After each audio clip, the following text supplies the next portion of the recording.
प्रणाम, वंदे मातरम।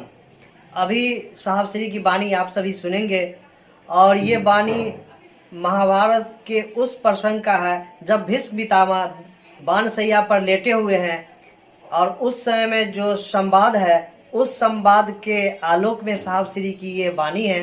हम सभी ध्यानपूर्वक इसे सुने और समझे कि हमारे साहब श्री हम लोगों को क्या समझाना चाहते हैं। तो आइए हम सभी साहब श्री की वाणी को सुने।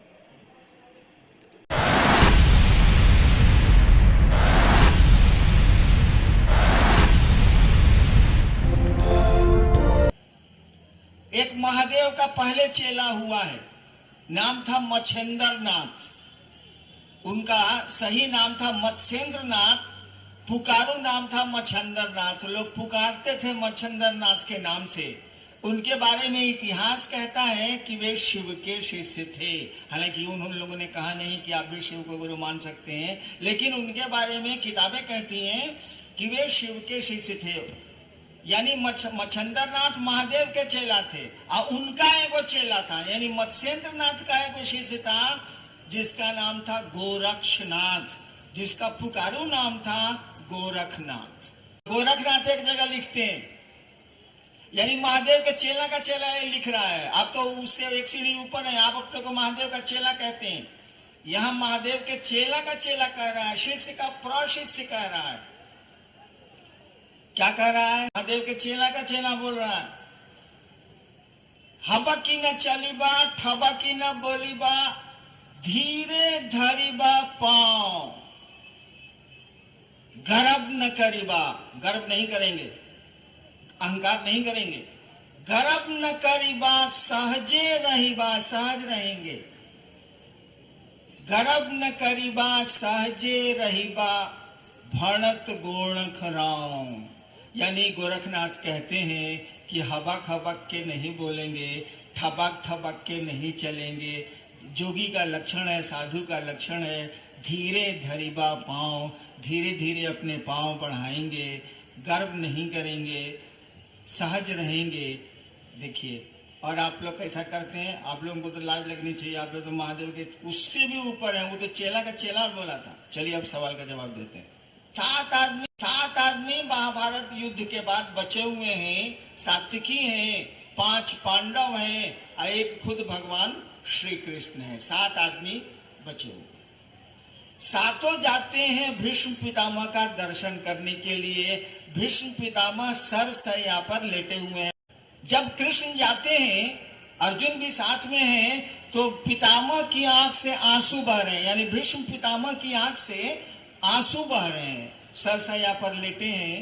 मौत अभी उन्होंने आई नहीं है, उन्होंने मांगा नहीं है अभी मौत को। सरसैया पर लेटे हैं, आंख से आंसू बह रहे हैं। उनको रोता देख के, उनके आंख में आंसू देख के अर्जुन कृष्ण से कह रहे हैं, भीष्म पितामह से कुछ नहीं बोल रहे हैं, अर्जुन कृष्ण से कह रहे हैं, केशव, पितामह को तो इच्छा मृत्यु का वरदान है। 10 वसुओं में से एक है पितामह, तब भी इनको मौत का भय सता रहा है। इनके आंख में आंसू हैं। कृष्ण से अर्जुन बोल रहे हैं, कृष्ण कोई जवाब नहीं दे रहे।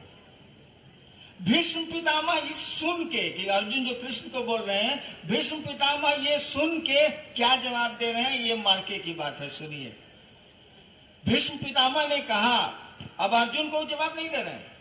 अर्जुन ने सवाल किया केशव से, केशव चुप है। भीष्म पितामह अर्जुन का जवाब नहीं दे रहे हैं, वो कृष्ण को जवाब दे रहे हैं।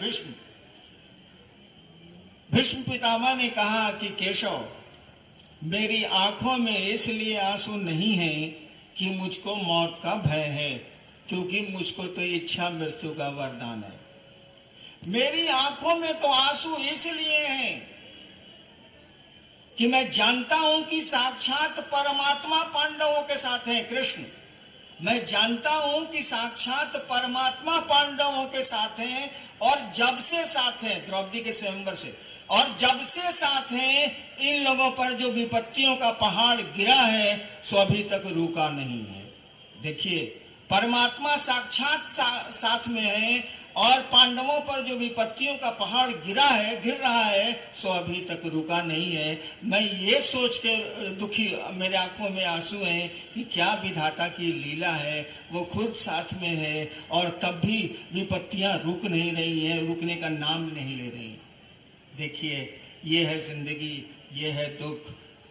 एक ही चीज हम आप कर सकते हैं, हमको आपको मालूम है कि रास्ता खराब मिल सकता है, मिलेगा ही मिलेगा। जिंदगी के रास्ते में आपको खराब सड़कें मिलेंगी ही मिलेंगी, मिलनी है, कोई इससे बचा नहीं है। तो ऐसा तो कर सकते हैं कि सवारी ठीक चुन लीजिए। आप ट्रैक्टर से क्यों चल रहे हैं भाई साहब? आप टायर गाड़ी बैलगाड़ी से क्यों चल रहे हैं भाई साहब? रास्ते तो खराब मिलेंगे, एक अच्छी गाड़ी की व्यवस्था कर लीजिए जिसमें शॉक एब्जॉर्बर होता है, स्प्रिंग होता है, सस्पेंशन होता है। रास्ता तो खराब मिलेगा लेकिन एहसास कम हो जाएगा, धक्का कम हो जाएगा, आपके शरीर में लगी हुई चोट घट जाएगी। रोडवा तो खराब मिलनी ही मिलनी है भाई साहब। तो शिव की सवारी क्यों नहीं करते हैं? एहसास कम हो जाएगा। दुख आएंगे तो जरूर, लेकिन दुखों का एहसास, उसकी पीड़ा, उसकी व्यथा आपको कम महसूस होगी। मैंने तो देखा है जिंदगी में, मैंने मामूली दुख झेले हैं क्या, और बस झेल लेते हैं। क्या करें, जिंदगी है, इसी का नाम है, सही चलती है। अब महादेव ही ऐसा चाहते हैं तो कोई क्या बोलेगा, कोई क्या करेगा, कोई कर भी क्या सकता है। नेक्स्ट।